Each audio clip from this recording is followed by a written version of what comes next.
Mesdames et messieurs, bonjour, bonsoir. Je suis Patrick François et bienvenue sur Haïti Culture et Perspective, la chaîne qui dit du bien d'Haïti. Dans l'émission d'aujourd'hui, nous allons interroger l'histoire universelle, celle de la Seconde Guerre mondiale. La Seconde Guerre mondiale, le conflit des grands hommes. Churchill et son discours sur la victoire, De Gaulle et son appel du 18 juin, Staline, le sauveur de Stalingrad, Franklin Delano Roosevelt, l'artisan de l'interventionnisme américain. Tiens, quel rôle ont joué les présidents haïtiens dans ce conflit?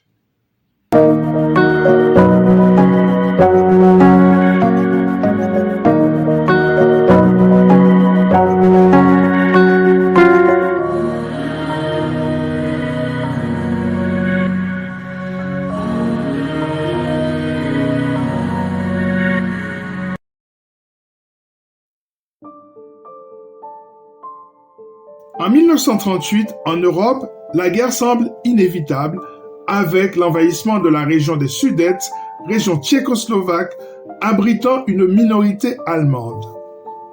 Les Juifs que les nazis rendent responsables de tous leurs maux sont déjà largement persécutés sur le continent européen.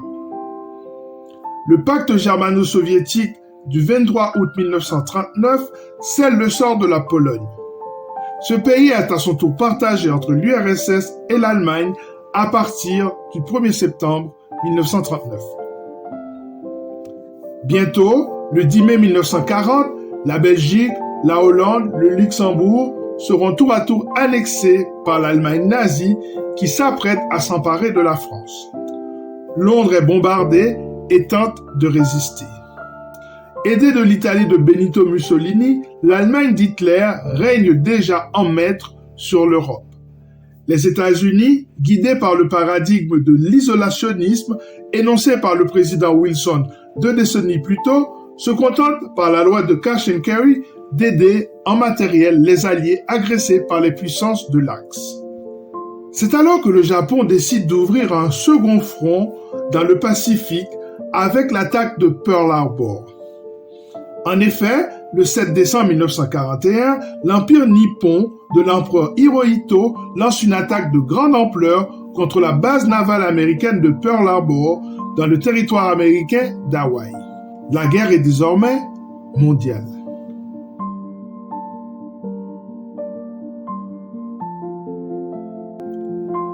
Mais ce qui nous intéresse ici, c'est l'action de deux présidents issus d'un tout petit pays mégalomane qui s'est promis de soutenir les causes de la liberté partout dans le monde. L'américanisme du président haïtien Élie Lescaut est bien documenté. Antoine Louis Léocardi Élie Lescaut est élu président de la République d'Haïti le 15 avril 1941. Il prend ses fonctions en mai de la même année et met en place une collaboration étroite avec les États-Unis.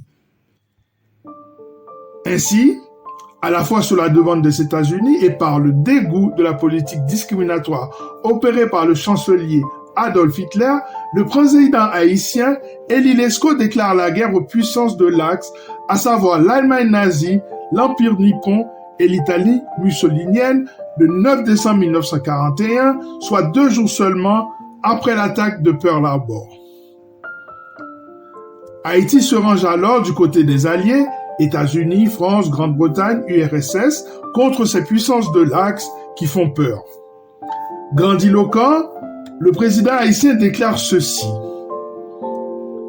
Le gouvernement et le peuple haïtien, profondément indignés par la lâche agression japonaise dont ont été victimes des possessions américaines, vous demandent de considérer que la République d'Haïti est totalement liée aux États-Unis dans une pareille conjoncture. Si pour des besoins militaires quelques points ou lieux du territoire haïtien étaient nécessaires aux forces américaines, le gouvernement haïtien offre, une fois de plus, au gouvernement des États-Unis tout son concours et accueillerait avec enthousiasme toute suggestion ou demande qu'il plairait à celui-ci de formuler. Par ce discours, Haïti rentre officiellement en guerre.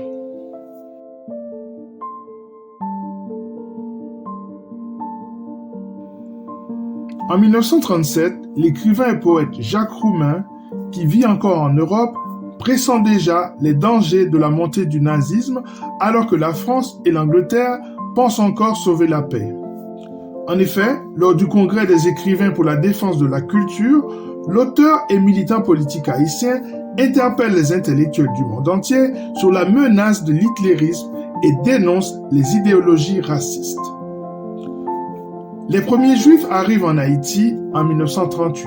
Le 29 mai 1939, soit un an après la fameuse nuit de cristal par laquelle les nazis s'en sont pris aux Juifs dans toute l'Allemagne, le président haïtien Stényo Joseph Vincent adopte un décret législatif qui octroie la nationalité haïtienne par contumace aux réfugiés juifs. C'est la promulgation du décret-loi du 29 mai 1939. Le président haïtien propose alors d'accueillir 50 000 juifs en Haïti, afin qu'ils puissent échapper aux persécutions et aux politiques d'extermination du nazisme. Alors qu'en Europe, Hitler proclame du haut de sa chaire de conquistador à grande échelle que l'antisémitisme est la seule forme de pornographie tolérée par le Troisième Reich, en Haïti, les gouvernements successifs de Stényo Joseph Vincent et d'Élie Lescaut, fils d'un pays qui a horreur de l'injustice, déclarent qu'ils sont prêts à autoriser l'obtention d'un passeport haïtien à tout juif qui le sollicite. Les missions diplomatiques haïtiennes reçoivent l'ordre dans tous les pays européens de délivrer un passeport et un visa à tout juif désireux de fuir les persécutions. 300 familles juives prendront refuge en Haïti. La grande majorité s'installe dans la belle ville de Jacmel. Dans le même temps, le gouvernement haïtien décide de confisquer les biens des Italiens et des Allemands sympathisants du fascisme et du nazisme. Les plus récalcitrants seront même jetés en prison. La République d'Haïti, qui est née selon un credo antidiscriminatoire clair et qui proclame que tout homme est un homme, devient pour ainsi dire la terre d'accueil des Juifs persécutés sur le continent européen. Dans son livre « Avant que les ombres s'effacent », publié à Paris en 2017, Louis-Philippe d'Alembert relate une version fictive de cette mise à disposition de la terre d'exil d'Haïti pour les Juifs persécutés dans une Europe conquise par le fascisme et le nazisme.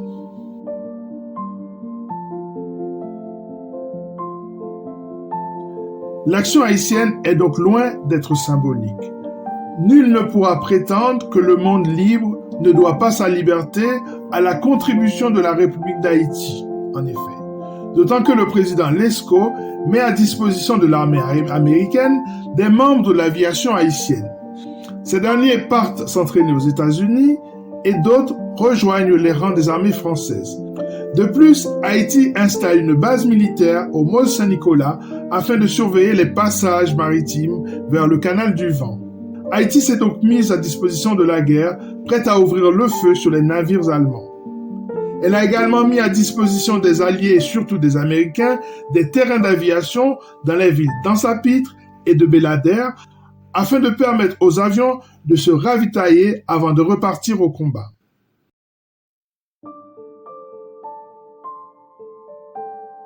Poussant la mégalomanie encore plus loin, le président Lescaut met même la main au portefeuille et décide d'apporter sa contribution financière aux États-Unis d'Amérique. En effet, il offre au nom du pays un chèque d'1 million de dollars à Warren Randolph Burgess, président du comité des finances de guerre de l'État de New York. En tout, si on additionne les coûts de formation des pilotes, de dons faits au gouvernement américain, de renouvellement des terrains d'avion, d'entretien de la base militaire maritime, l'effort de guerre a coûté 20 millions de dollars aux contribuables haïtiens. Une belle somme pour un tout petit pays comme Haïti, aux prises à une crise économique qui finira par causer la chute du président Élie Lescaut le 11 janvier 1946. Désormais, nul ne pourra prétendre que le monde libre ne doit pas un tout petit peu sa liberté à la contribution de la République d'Haïti.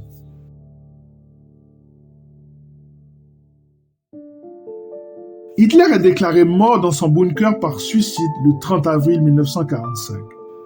À la fin de la guerre, Haïti est signataire de l'accord de Londres qui donne lieu au statut de Nuremberg et qui met en place un tribunal militaire international afin de traduire en justice les grands criminels nazis.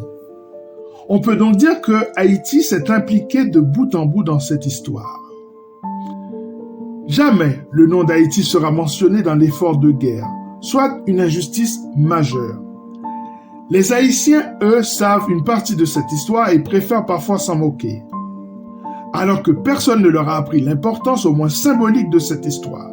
Poussée par cette même mégalomanie qui fait d'elle la première littérature des Caraïbes, la première république noire et une résilience à toute épreuve, la République d'Haïti, guidée par 2 présidents bien que peu populaires, s'est levée contre l'entreprise la plus totalitaire de l'histoire de l'humanité, le projet de domination du monde par une catégorie humaine qui se proclamait supérieure aux autres. Haïti a livré argent, soutien politique, soldats, asile politique et citoyenneté haïtienne à ceux soumis à la persécution. Mais pourquoi ce pays, Haïti, n'a-t-il jamais rien reçu en retour pour ses honorables actions? Voilà, c'en est terminé pour cette émission consacrée au rôle qu'a joué Haïti pendant la Seconde Guerre mondiale. J'espère que vous avez appris quelque chose. À très bientôt sur Haïti Culture et Perspective pour une nouvelle émission consacrée à la culture haïtienne. Continuez à vous abonner à cette chaîne, c'est gratuit pour vous, alors que pour moi, ça vaut son pesant d'or. Et surtout, n'oubliez pas que jamais Francis Fukuyama n'a parlé de la fin de la culture.